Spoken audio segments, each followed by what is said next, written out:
Hi friends, ఎవరైనా 5000 సంవత్సరాలు ఈ భూమిపై జీవించగలరా? సైన్స్ అండ్ లాజిక్స్ అనేవి మాత్రం నో అని చెబుతున్నాయి. ఒక మనిషి అన్ని సంవత్సరాలు జీవించడం సాధ్యం కాని పని. మానవుడు లేదా ఏ జంతువు కూడా ఈ భూమి మీద 5000 సంవత్సరాలు జీవించలేవు అనే విషయం మనందరికీ తెలిసిందే. కానీ భారతదేశంలో ఒక వ్యక్తి 5000 సంవత్సరాల నుంచి జీవిస్తున్నట్లు ఓ ప్రదేశం చెబుతుంది. ఇక్కడ వేల సంవత్సరాలుగా ఎవరో వ్యక్తి జీవిస్తూ ఉన్నాడని అక్కడి ప్రజలు చెబుతున్నారు. కొన్నిసార్లు తన గాయాలకు పూసుకోవడానికి పసుపు అండ్ నూనెను ఆయనే స్వయంగా ప్రజల దగ్గరకు వచ్చి అడుగుతాడట. ఈ ప్రాంతంలో చాలా మంది ఆయనను చూశామని కూడా చెబుతూ ఉన్నారు.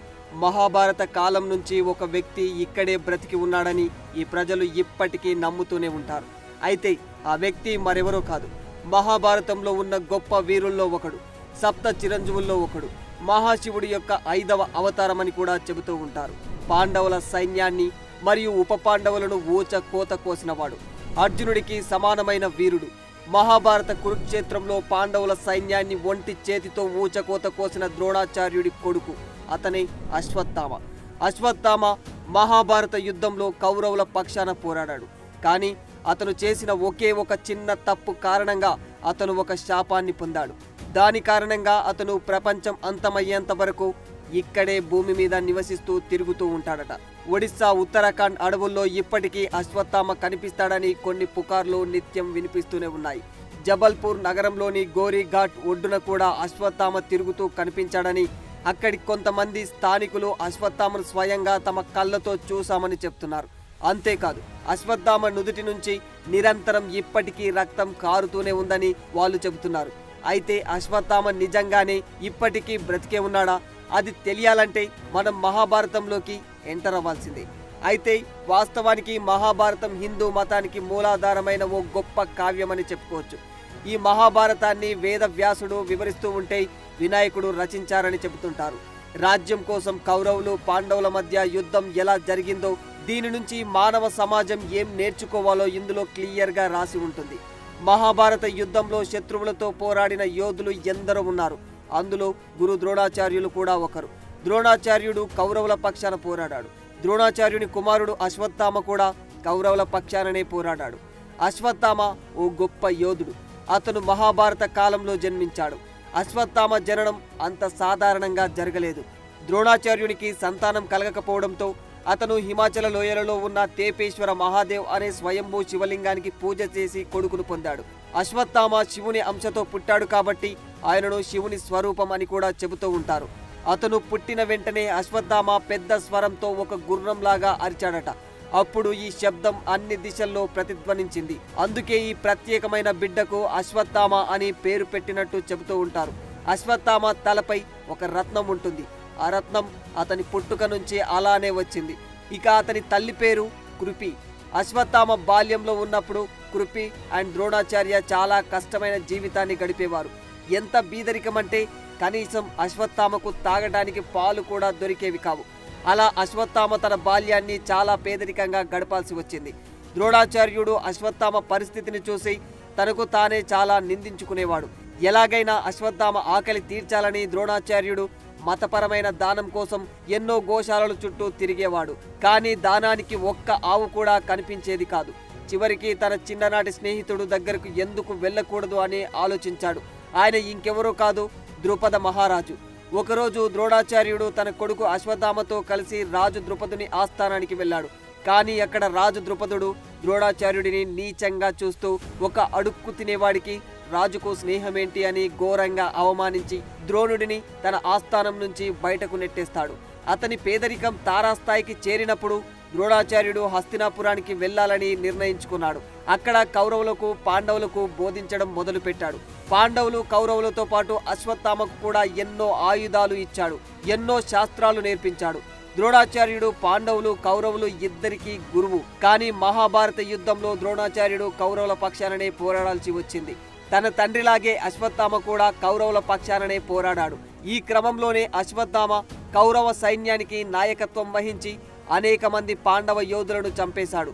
ఘటోత్కచుని రాక్షస సైన్యం కౌరవ సైన్యంపై దండెత్తినప్పుడు కౌరవులందరూ పారిపోయారని చెప్పుకుంటారు.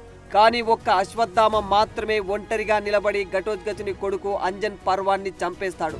యుద్ధం సమయంలో అతనికి కౌరవుడు లేదా ఇంకా ఏ యోధుడు అవసరం కూడా లేకుండా అందరినీ చంపగలనని అశ్వత్థామకు తనపై తనకు అపారమైన నమ్మకం ఉండేది.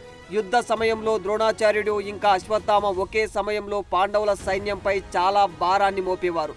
ఇది పాండవులకు చాలా కష్టంగా మారిపోయింది. అప్పుడు శ్రీకృష్ణుడు ఒక ఆలోచన చేశాడు.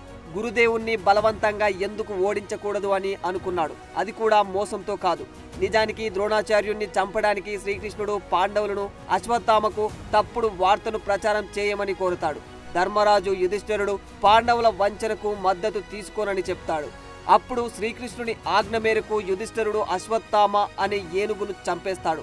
ఆ తర్వాత శ్రీకృష్ణుడు ధర్మరాజుతో అశ్వత్థామ అతహ అని గట్టిగా చెప్పించి కుంజరహ అనే మాట కాస్త మెల్లగా పలకమంటాడు. శ్రీకృష్ణుడు చెప్పినట్లుగానే ధర్మరాజు చేస్తాడు. అసలు అబద్ధమే చెప్పని ధర్మాన్ని మాత్రమే నమ్ముకునే ధర్మరాజే ఈ మాట చెప్పేసరికి అశ్వత్థామ తండ్రి అయిన ద్రోణాచార్యుడు తన కొడుకు అశ్వత్థామను చంపేశారమో అని అనుకున్నాడు.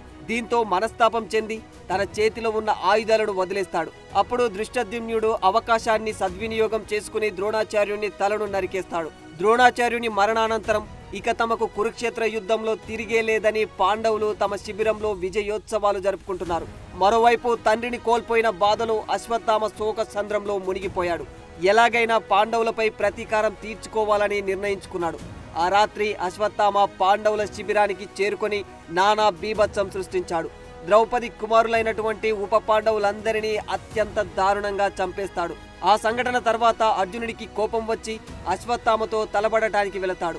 అప్పుడు అశ్వత్థామ అర్జునుడు ఒకరిపై ఒకరు బ్రహ్మాస్త్రాలను సంధించుకుంటారు. అది గమనించిన శ్రీకృష్ణుడు ఆ బ్రహ్మాస్త్రాలు ఉపసంహరించుకోవాలని, లేదంటే అంత శక్తివంతమైన ఆయుధాలు ఒకదానికొకటి ఢీకొంటే సృష్టి వినాశనం తప్పదని హెచ్చరించాడు. దీంతో అర్జునుడు తన బ్రహ్మాస్త్రాన్ని వెనకకు తీసుకుంటాడు. ఇక్కడ అశ్వత్థామకు బ్రహ్మాస్త్రాన్ని ఎలా వదిలేయాలో తెలుసు, తిరిగి వెనక్కి తీసుకోవడం కూడా తెలుసు. కానీ అతను తిరిగి తీసుకోవడానికి ఇష్టపడలేదు.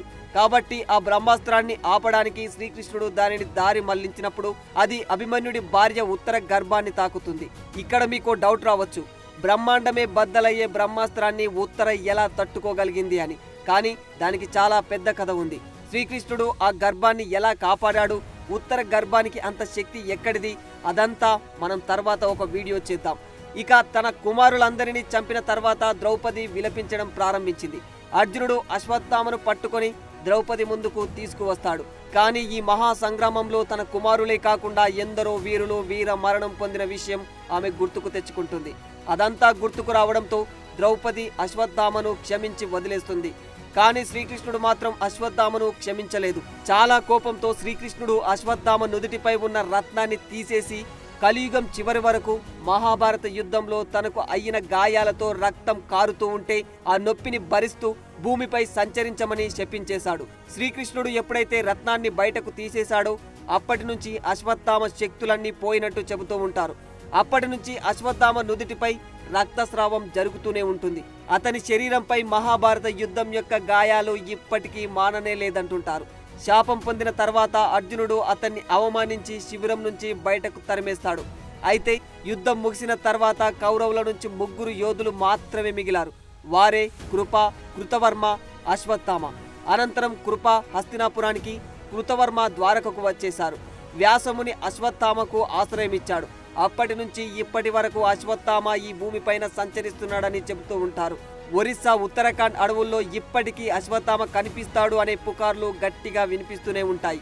జబల్పూర్ నగరంలోని గోరీఘాట్ ఒడ్డున కూడా అశ్వత్థామ తిరుగుతూ కనిపించాడని, అక్కడ కొంతమంది స్థానికులు కూడా అశ్వత్థామను స్వయంగా తమ కళ్ళతో చూశామని చెప్తుంటారు.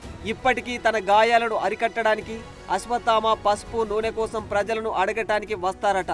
అశ్వత్థామను ఒకసారి చూసిన తర్వాత వ్యక్తి యొక్క ఆరోగ్యం అనేది పూర్తిగా దెబ్బతింటుందని అక్కడి ప్రజలు నమ్ముతూ ఉంటారు.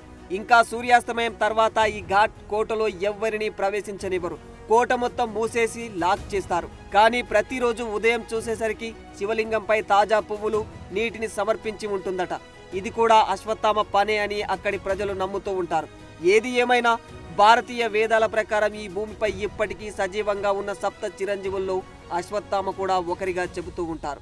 సో ఈ వీడియో మీకు నచ్చిందనుకుంటాను. ఈ వీడియో గనక మీకు నచ్చినట్లయితే మీ ఒపీనియన్ని కామెంట్ రూపంలో తెలియజేయండి. For more videos like this, subscribe Big TV channel.